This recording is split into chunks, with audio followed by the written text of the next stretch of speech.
Hello, welcome to our channel. आज हम बात करेंगे यमुना नदी की जो धीरे धीरे राजनीति की भेंट चढ़ती जा रही है और आम इंसान मूक दर्शक बना हुआ यमुना को नाले में बदलते हुए देख रहा है।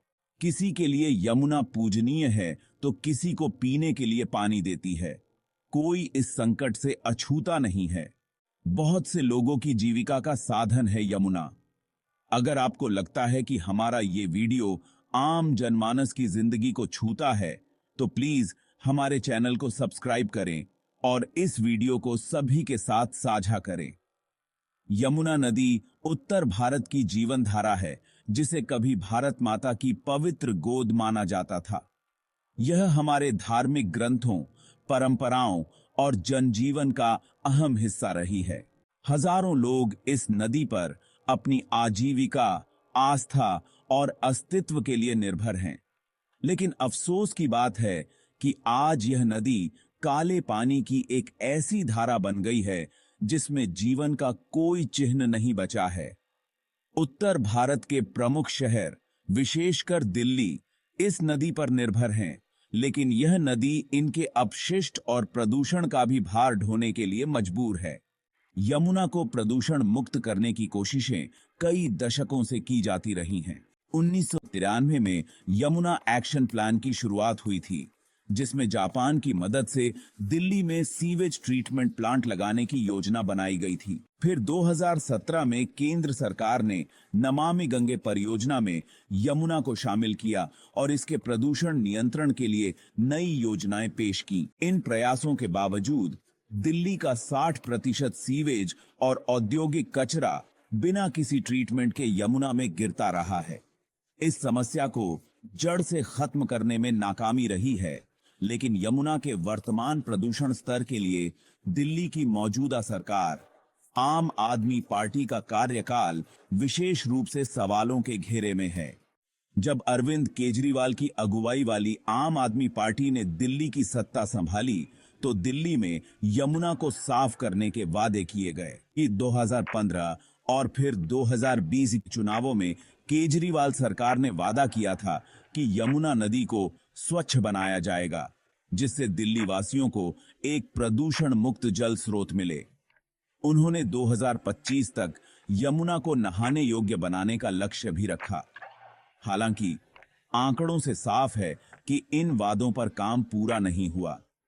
2023 तक के आंकड़ों की बात करें तो दिल्ली का 3,800 मिलियन लीटर प्रतिदिन का सीवेज यमुना में जा रहा है, जबकि शहर में सीवेज ट्रीटमेंट प्लांट की क्षमता केवल 2,700 मिलियन लीटर की है। इसकी वजह से हर दिन हजारों लीटर गंदा पानी यमुना में जा रहा है और इसके लिए दिल्ली सरकार की भूमिका पर सवाल उठता है। आम आदमी पार्टी सरकार द्वारा पर्याप्त ट्रीटमेंट प्लांट्स स्थापित करने और मौजूदा ट्रीटमेंट सिस्टम की गुणवत्ता सुधारने की दिशा में पर्याप्त प्रयास नहीं किए गए हैं। इसके अलावा दिल्ली के पास मौजूद कई सीवेज ट्रीटमेंट प्लांट पूरी क्षमता से काम नहीं कर रहे हैं, जिससे प्रदूषण और बढ़ रहा है। अब बात करते हैं यमुना नदी के प्रदूषण स्तर और जल में खतरनाक तत्वों की। यमुना का पानी अब साफ पानी नहीं, बल्कि जहरीले रसायनों और गंदगी का ऐसा मिश्रण है जो जीवन के लिए खतरा बन चुका है। 2023 में प्रकाशित एक रिपोर्ट के अनुसार दिल्ली में यमुना का बीओडी स्तर 80 मिलीग्राम प्रति लीटर से ऊपर है, जो स्वच्छ जल की 3 मिलीग्राम प्रति लीटर की सीमा से कहीं अधिक है। यमुना नदी में रासायनिक ऑक्सीजन की मांग 250 से 300 मिलीग्राम प्रति लीटर है, जो सुरक्षित सीमा से कई गुना अधिक है। कॉलीफॉर्म बैक्टीरिया दिल्ली से होकर गुजरने वाली यमुना नदी के हिस्से में इसका स्तर 10 लाख से भी अधिक है, जो मानव स्वास्थ्य के लिए अत्यंत घातक है। औद्योगिक अपशिष्ट के कारण पानी में लेड, कैडमियम, आर्सेनिक जैसे मेटल मिल जाते हैं, विभिन्न प्रकार की बीमारियों का कारण बनते हैं। ये तो हुआ गंदगी के बारे में, और अब बात करते हैं कि आपको क्या-क्या बीमारियां हो सकती हैं अगर आप यमुना नदी की ऐसी स्थिति में नहाते हैं। मैं आपको डरा नहीं रहा हूं, मैं आपको समझाना चाहता हूं कि जब आप अगली बार वोट करें तो सोच समझ कर करें। ऐसी स्थिति में नहाते हैं तो त्वचा रोग, पेट के संक्रमण, कैंसर का खतरा बहुत ज्यादा है। जो लोग इस पानी में स्नान करते हैं वे त्वचा रोगों के शिकार हो सकते हैं।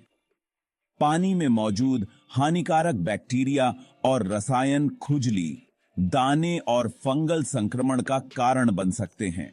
यमुना के पानी में कॉलीफॉर्म बैक्टीरिया की मात्रा इतनी अधिक है कि यह पेट की बीमारियां जैसे टाइफॉइड, पेचिश और हैजा का कारण बन सकता है। इन बीमारियों का सीधा संबंध यमुना में जाने वाले सीवेज से है, जिसे नियंत्रित करने में दिल्ली सरकार नाकाम रही है। यमुना के प्रदूषित पानी में भारी धातुओं के कारण लीवर और किडनी संबंधी रोग उत्पन्न हो सकते हैं। पानी में आर्सेनिक जैसी खतरनाक धातुएं हैं जो दीर्घकालिक स्वास्थ्य समस्याओं का कारण बन सकती हैं। यमुना के पानी में आर्सेनिक और अन्य कैंसर जनित रसायनों की मौजूदगी से दीर्घकालिक उपयोग से कैंसर का खतरा भी बढ़ जाता है। आइए जानते हैं, अगर नियत हो तो कैसे यमुना को बचाया जा सकता है।